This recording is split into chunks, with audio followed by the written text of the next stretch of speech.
कि वह अपराध कम में सिमट करके रह जावे।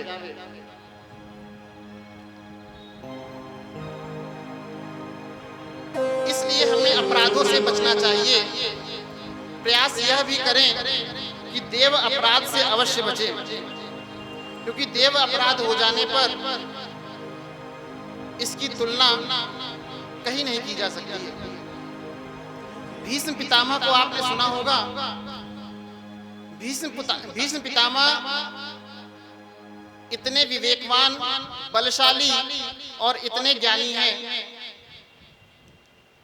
कि इनके 50 वर्षों के पूर्व का इनको ज्ञात है। जब बाणों की सैया पर ये पड़े होते हैं तो मधुसूदन श्री कृष्ण से पूछते हैं कि हे केशव, मुझे विदित ज्ञात है कि पिछले पूर्व के 50 वर्षों में मुझसे कोई भी गलती नहीं हुई, कोई अपराध नहीं हुआ है, फिर मुझे इन बाणों की सैया क्यों प्राप्त हो रही है? भगवान ने कहा, आपकी क्षमता सिर्फ 50 वर्षों तक देखने की होगी, परंतु तुम्हारे 51वें वर्ष में तुम्हारे द्वारा एक पाप हो गया। एक मरे हुए सर्प को तुमने कांटों में फेंक दिया,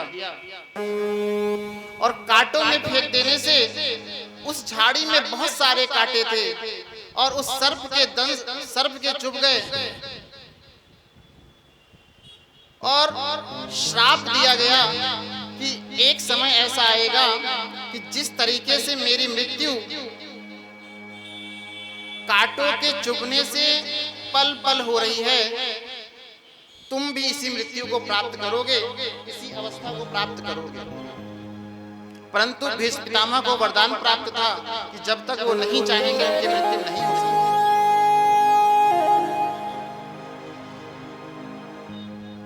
कहने का आशय क्या है? अवश्यमेव भोक्तव्यम कृतं कर्म शुभाशुभम्। आपको, हमें, आप सभी को, हम सभी को पूर्व में किए गए कर्मों का फल भोगना ही पड़ेगा, एन केन प्रकारेण।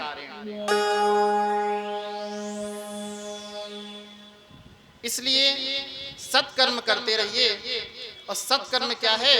सत्कर्म के बारे में कल कहा गया, श्रीमद् भागवत महापुराण ही वह सत्कर्म है जिससे अनेकों अनेकों जन्मों के पाप नष्ट हो जाते हैं, और जब पुण्य का उदय होता है तब श्रीमद् भागवत कथा को श्रवण करने का पावन सुअवसर प्राप्त होता है। प्रभु श्री कृष्ण की लीला को हम श्रवण कर पाते हैं।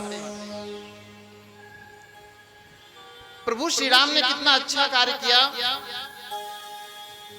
करते क्या थे राम जी? हम सभी को अपने घर में इस नियम का पालन करना चाहिए और अपने छोटे छोटे बाल गोपाल को इस नियम को समझाना चाहिए। क्या समझाना चाहिए?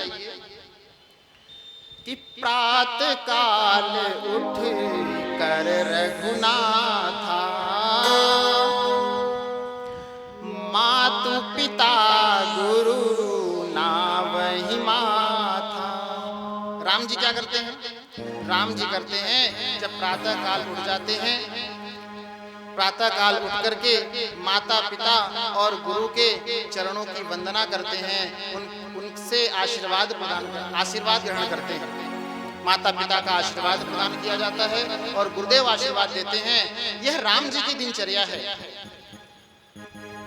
जो आज हमारी संस्कृति से लोप होती चली जा रही है। और राम जी ने दो विशेष कार्य सीखने योग्य हैं छोटे छोटे बाल गोपालों को, जो अध्ययन काल में है, और यह अपने घर से आरंभ करना होगा। राम जी पढ़ने कहाँ जाते हैं? गुरु जी के घर। और गुरु जी के घर जाके पढ़ने से होता क्या है? अध्ययन करने से अल्प समय में बुद्धि का विकास हो जाता है। आजकल लोग क्या करते हैं? घर पर ही व्यवस्था बना देते हैं कि आप आइए पढ़ाकर चले जाइए। सबसे गलत कार्य है यह। समय बदला, परिस्थिति बदली, शास्त्र के वचन नहीं बदले। क्या कहा? गुरु ग्रह गए पढ़ने रघुराई, गुरु रह गए पढ़न रघुराही। अल्प काल विद्या सब पाई, सारी विद्या पाई। यही कार्य कृष्ण भगवान ने भी किया। सांदीपनी ऋषि के आश्रम में गए अल्पकाल में और समस्त विद्या को प्राप्त किया। आज 25 साल तक, 26 साल तक, 27 साल, 32 साल कहिए पढ़ी क्या कर रहे हैं? पढ़ाई कर रहे हैं। पढ़ाई समाप्त क्यों नहीं हो रही है? क्योंकि नियम टूटा है। वही पुनः बात आती है, हम अपने नियम से विमुख हो गए तो सारी प्रक्रिया बदल गई। क्योंकि पुनः वही बात, सब कुछ बदल सकता है परंतु शास्त्र के वचन कभी नहीं बदल सकते, वह मिथ्या हो ही नहीं सकता। आप आज कलयुग में बैठे हैं ना, आज से पूर्व में हजारों करोड़ों साल पहले ऐसे पता नहीं कितने कितने कलयुग आ गए और मनवंतरों में चले गए। जब एक कल्प का पूर्ण होता है तब जाकर के ब्रह्मा जी का तो एक दिन होता है और हम लोग हर दिन जी रहे हैं। तो कितने सतयुग चले गए, कितने द्वापर चले गए, कितने त्रेता चले गए और कितने कलयुग आकर के चले गए। आज हम पुनः उसी कलयुग की अवस्था में आकर के बैठे हुए हैं जिसमें भगवान नाम का स्मरण ही केवल आधार मात्र है। विद्यालय, आजकल के विद्यालयों में यह तो सिखाया जाता है। आखिर सवाल प्रश्न यह उठता है कि विद्यालय में और कथा प्रांगण में क्या अंतर है? देखिए, कथा श्रवण करने माताएं आती हैं, बहुत सुंदर हैं, लेकिन प्रयास किया करें अपने साथ घर में जो छोटे छोटे बाल गोपाल हैं, वे कथा वहां पहुंचनी चाहिए। आप तक पहुंचेगी तो भव्य तो हो ही रहा है, बहुत सुंदर करना है। अगर आपको अपने सनातन के लिए, अपने हिंदू राष्ट्र के लिए अगर कुछ करना है तो अपने अपने बाल गोपालों को सत्संग में लाया करिए और घर में आस पड़ोस में कहीं पर भी हो तो उसको कम से कम भजन में ला करके कुछ समय तक बैठने का अभ्यास कराया करिए।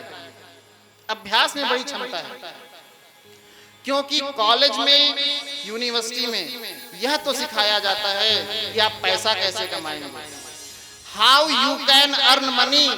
ये तो आपको विद्यालयों में सिखाया जाता होगा, कॉलेज में सिखाया जाता होगा, परंतु जीवन कैसे जीना है, how can you live life, आपको जीवन सुंदर कैसे होगा, आपका जीवन सुखमय कैसे होगा, यह तो श्रीमद् भागवत राम कथा और कृष्ण कथा ही संदेश देती है। बोलिए ऐसे श्रीमद् भागवत महापुराण की जय। तो सभी का जिन जिन का कार्य प्रभु के दिव्य आशीर्वाद से और दिव्य लीलामयी कृपा पात्र से चल रहा है। नियम संयम को बनाए रखने के लिए क्या जरूरी है? आइए एक सुंदर से भजन से हमें क्या करते रहना चाहिए और अपने घर परिवार में सदैव किस नाम का स्मरण हो कि जिससे मन की बुद्धि शांत हो और नाना प्रकार के अनर्गल प्रलाप न हुआ करे। श्री राधे, श्री राधे। कृष्ण गोविंद गोपाल गाते रहो, कृष्ण गोविंद गोपाल गाते रहो, कृष्ण गोविंद गोपाल गाते रहो, कृष्ण गोविंद गोपाल गाते रहो, कृष्ण गोविंद गोपाल गाते रहो, कृष्ण गोविंद गोपाल गाते रहो। मन को विषयों के विष से बचाते रहो, मन को विषयों के विष से बचाते रहो, मन को विषयों के विष से बचाते रहो, मन को विषयों के विष से बचाते रहो।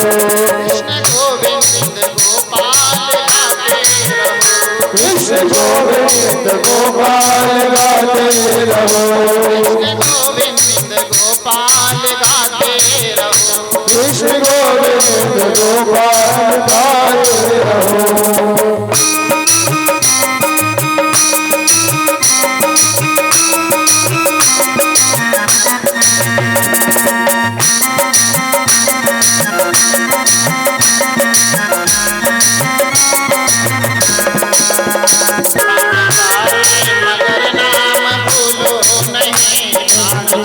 मगर नाम बोलो नहीं। प्राण जाए मगर नाम भूलो नहीं। प्राण जाए मगर नाम बोलो नहीं। दुख में तड़पो नहीं, सुख में भूलो नहीं। दुख में तड़पो नहीं, सुख में भूलो नहीं। दुख में तड़पो नहीं, सुख में भूलो नहीं। दुख में तड़पो नहीं, सुख में भूलो नहीं। प्राण जाए मगर नाम भूलो नहीं। प्राण जाए मगर नाम भूलो नहीं। प्राण जाए मगर नाम भूलो नहीं। प्राण जाए मगर नाम भूलो नहीं। नाम धन का खजाना बढ़ाते रहो। नाम धन का खजाना बढ़ाते रहो। नाम धन का खजाना बढ़ाते रहो। नाम धन का खजाना बढ़ाते चलो। कृष्ण गोविंद गोपाल गाते रहो। कृष्ण गोविंद गोपाल गाते रहो। नाम जपते रहो, काम करते रहो। नाम जपते रहो, काम करते रहो। पाप की वासनाओं से डरते रहो। पाप की वासनाओं से डरते रहो। पाप की वासनाओं से डरते रहो। पाप की वासनाओं से डरते रहो। नाम जपते रहो, काम करते रहो। नाम जपते रहो, काम करते रहो। नाम जपते रहो, काम करते रहो। नाम जपते रहो, काम करते रहो। प्रेम भक्ति के आंसू बहाते रहो। प्रेम भक्ति के आंसू बहाते रहो। कृष्ण गोविंद गोपाल गाते रहो। कृष्ण गोविंद गोपाल गाते रहो।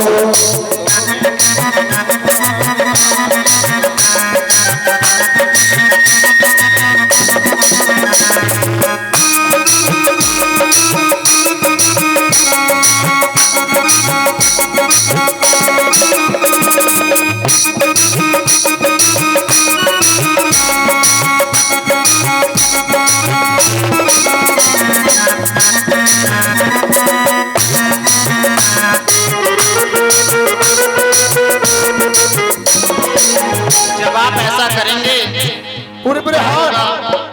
जब आप ऐसा करेंगे तो क्या होगा? देखिए, प्रभु की कृपा बरसेगी। और प्रभु की कृपा क्या है कि ख्याल आएगा उनको कभी ना कभी। ख्याल आएगा उनको कभी ना कभी। दर्श पाओगे इनका कभी ना कभी। दर्श पाओगे उनका कभी ना कभी। ख्याल आएगा इनको कभी ना कभी। ख्याल आएगा उनको कभी ना कभी। दर्श पाओगे इनका कभी ना कभी। दर्श पाओगे इनका कभी ना कभी। ऐसा विश्वास मन में जगाते रहो। ऐसा विश्वास मन में जगाते रहो। कृष्ण गोविंद गोपाल गाते रहो। कृष्ण गोविंद गोपाल गाते रहो। कृष्ण गोविंद गोपाल गाते रहो। कृष्ण गोविंद गोपाल गाते रहो।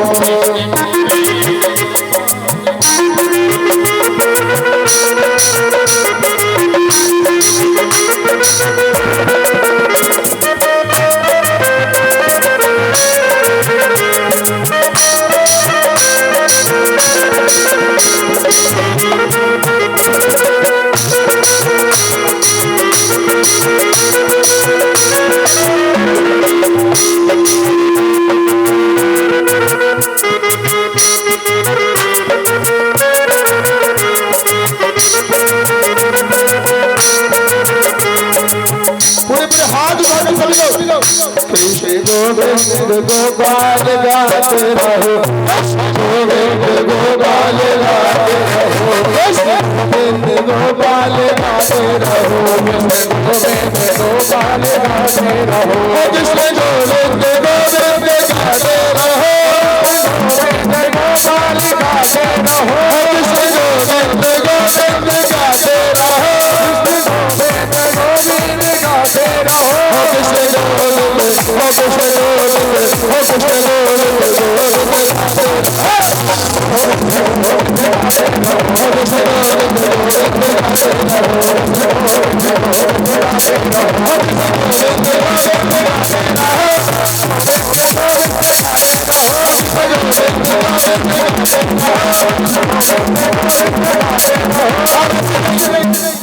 जितने लोग भी आए हैं पूरे पूरे हाथ उठाकर और सभी लोग बोलेंगे ओ कृष्ण गोविंद कृष्ण गोविंद, ताली बजाइए। ओ कृष्ण गोविंद, ओ कृष्ण गोविंद, ओ कृष्ण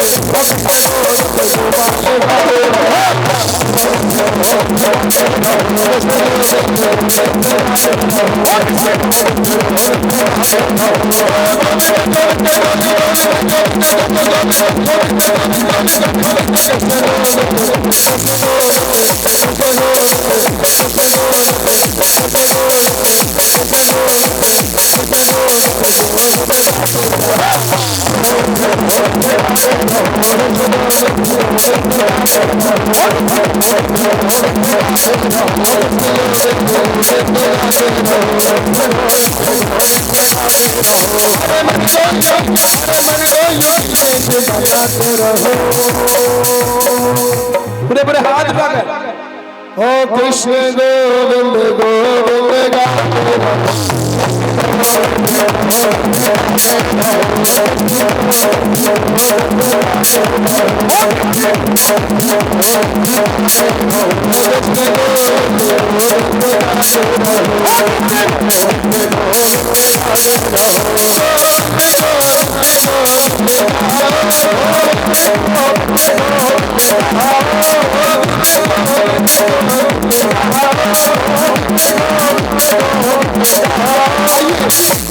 गुरु जी को हाथ दिखाएंगे और राधा रानी का नाम लेते हुए कहेंगे गोविंद गोविंद गोविंद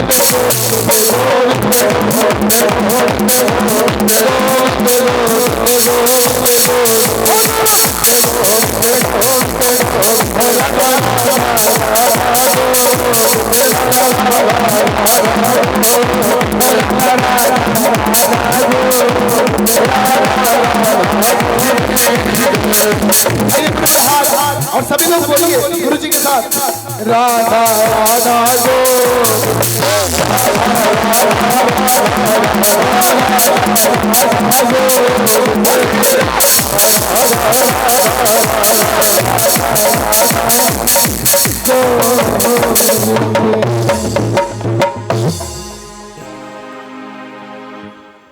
आइए बोले श्रीमद् भागवत महापुराण की, जोर से बोलिए श्रीमद् भागवत महापुराण की, श्री व्यास जी महाराज की, सुखदेव जी महाराज की, श्रीमद् भागवत महापुराण की जय।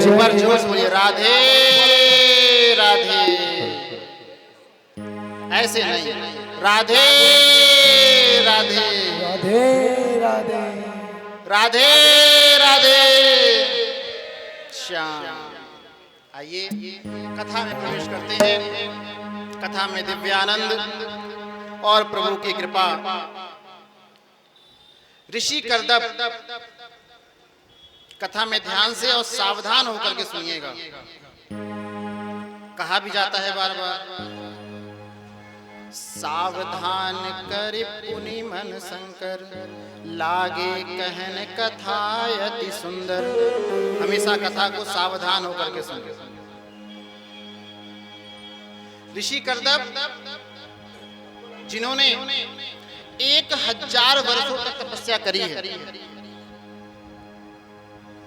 1000 वर्षों तक तपस्या करी, ब्रह्मदेव प्रसन्न होते हैं और ऋषि करदम से वरदान मांगने को कहते हैं।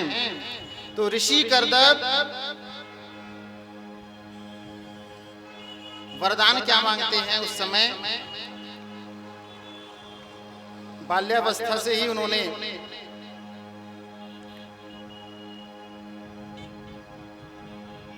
आरंभ कर दिया यज्ञ तप करना और अखंड ब्रह्मचर्य का पालन करके करदम ऋषि ने तप किया और तपस्या के फल के स्वरूप ब्रह्मदेव ने प्रकट होकर के वरदान मांगने को कहा। जब ब्रह्मदेव वरदान मांगने को कहते हैं तो करदम ऋषि वरदान क्या मांगते हैं?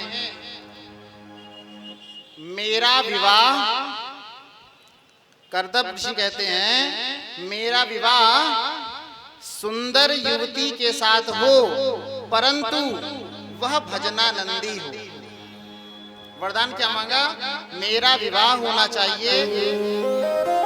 आपने श्रवण किया होगा, अभी तक जितने लोग वरदान मांगते थे, क्या मांगते थे? ब्रह्मा जी से, मैं अमर हो जाऊं, मैं अजर हो जाऊं। करदम ऋषि वरदान मांग रहे हैं कि मेरा विवाह एक सुंदर सी कन्या के साथ हो और वह कन्या भजन प्रेमी हो। ऋषि करदम बहुत भजन करते थे।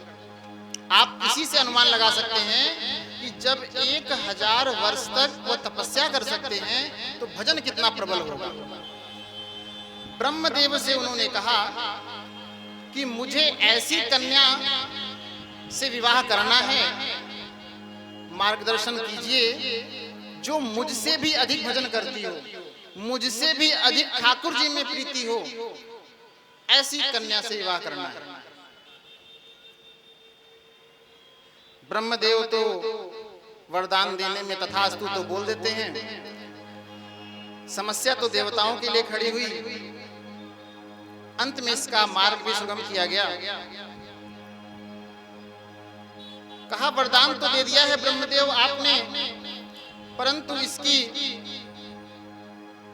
फलश्रुति कैसे होगी, इसका फल कैसे मिलेगा? तो ब्रह्मदेव ने कहा परेशान न हो, व्यवस्था बनाई जा चुकी है। इधर आपने तपस्या करी है, उधर मनु महाराज की 5 संतानें, मनु महाराज की 5 संतानें में से तीसरी जो देवहूति हैं वह अधिक भजनानंदी हैं और ठाकुर जी के प्रति उनको अत्यधिक स्नेह है। आकुति, देवहूति, प्रसूति